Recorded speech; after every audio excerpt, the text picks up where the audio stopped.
আসলে আমাদের আলোচনার মূল বিষয়টা ছিল, আপনারা জানেন যে জুলাই আসছে সামনে। জুলাই কমেমোরেশনে আমরা কি কাজ করতে পারি সেটা নিয়ে আলোচনা হয়েছে। সো অনেকগুলো পরিকল্পনা নিয়ে কাজ চলছে। প্রেস উইং সামনে দ্রুত আপনাদেরকে একটা মিটিংয়ে ডাকবে, ডেকে ডিটেল প্রোগ্রাম জানাবে। তবে আজকে আমরা এইটুকু প্রাথমিকভাবে বলতে পারি যে 5 তারিখ থেকে টার্গেট করে, মানে জুলাইয়ের 1 তারিখ থেকে আমাদের কর্মসূচি শুরু হবে, কিন্তু মূল ইভেন্ট কিক অফ হবে জুলাইয়ের 14 তারিখ থেকে এবং এটা চলবে 5 আগস্ট পর্যন্ত। এবং আমাদের এই কর্মসূচির মূল উদ্দেশ্যটা হচ্ছে জুলাইতে যেরকম পুরো বাংলাদেশ এক হয়েছিল, আবার সেই অনুভূতিটাকে ফিরিয়ে আনা।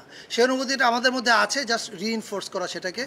এবং এটার জন্য বেশ কিছু কর্মসূচি নিয়ে কাজ চলছে। এটার ডিক্লারেশনটা হবে সম্ভবত সোমবারে, রাইট? সোমবারে প্রেস উইং আপনাদের সঙ্গে যোগাযোগ করবে এবং আপনাদের মাধ্যমে সারা দেশের মানুষকে জানানো হবে।